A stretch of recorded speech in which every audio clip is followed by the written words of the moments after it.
साथीहरु हामीसँग आइसकेको छ स्यामसङको ब्रान्ड न्यू फोन जुन ग्यालेक्सी A50 मोडल रहेको छ र ग्यालेक्सी A50 भर्खर मात्रै नेपालमा लन्च भएको छ र यसलाई हामीले आज हेर्ने छौं यसमा खास फिचर के छ भनेर र ग्यालेक्सी A50 नेपालमा भर्खर लन्च भएको र ग्यालेक्सीको यसभन्दा अगाडि M10 र M20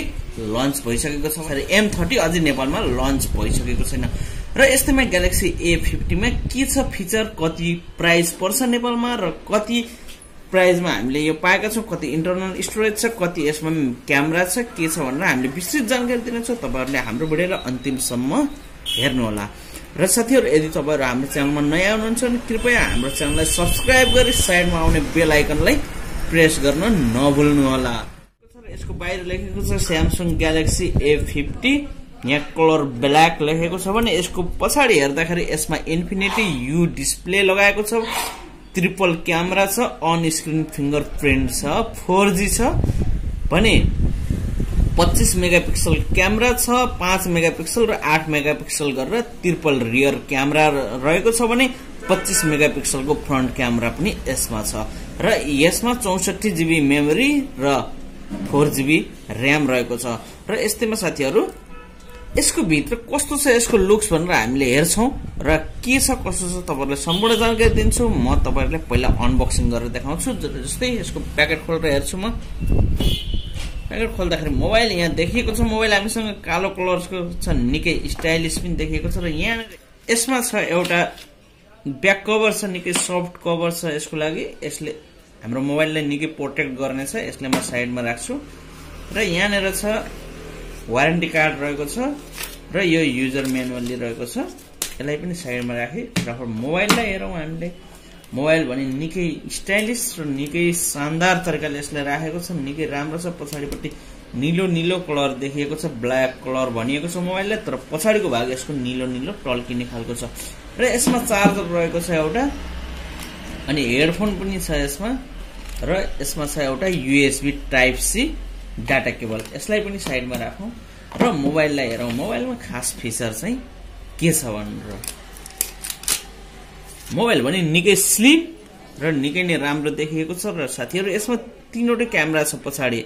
एउटा 25 मेगापिक्सलको छ भने एउटा 5 मेगापिक्सल र 8 मेगापिक्सलको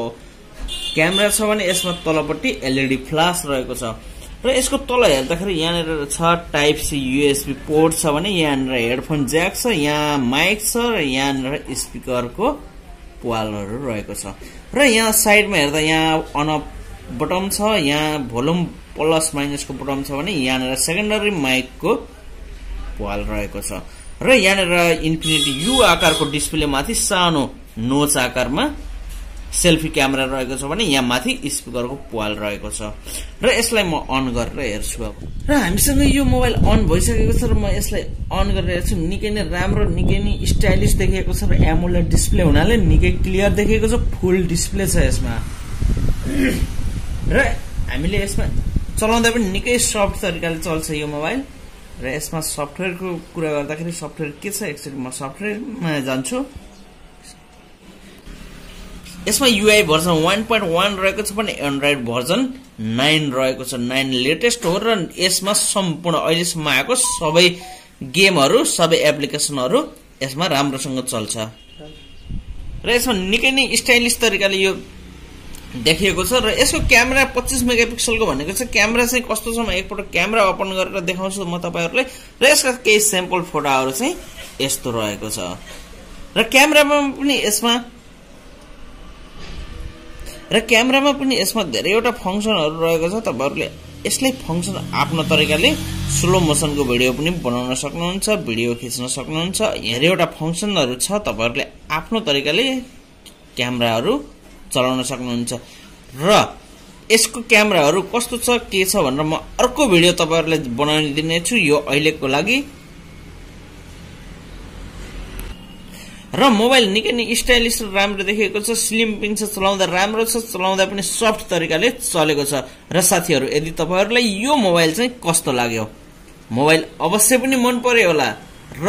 यसको प्राइस छ नेपालमा 33,490 रुपैयाँ यदि तपाईहरुलाई त्यति बजेटको मोबाइल किन्नु छ भने A50 मोडल किन्नुस्, यसमा कुनै दुविधा रहेको छैन। यतिखेर यो मोबाइल निकै नै राम्रो छ र A50 मोडलमा क्यामेरा पनि हामीले हेर्यौं राम्रो छ र एन्ड्रोइड भर्जन पनि राम्रो छ र सेट स्लिम छ। स्लिम मन पर्नेहरुका लागि यो सेट धेरै नै राम्रो छ। साथीहरु, तपाईहरुलाई हाम्रो भिडियो कस्तो लाग्यो? यदि राम्रो लाग्यो भने पक्कै पनि एक लाइक, कमेन्ट अनि हाम्रो च्यानललाई सब्स्क्राइब गरी साइडमा आउने बेल आइकनलाई प्रेस गर्न नभुल्नु होला। अन्य इन्ट्रेस्टिङ भिडियोको लागि हाम्रो च्यानललाई सधैं भिजिट गर्नु होला भन्दै आजको लागि बिदा चाहन्छु। हस्त नमस्ते।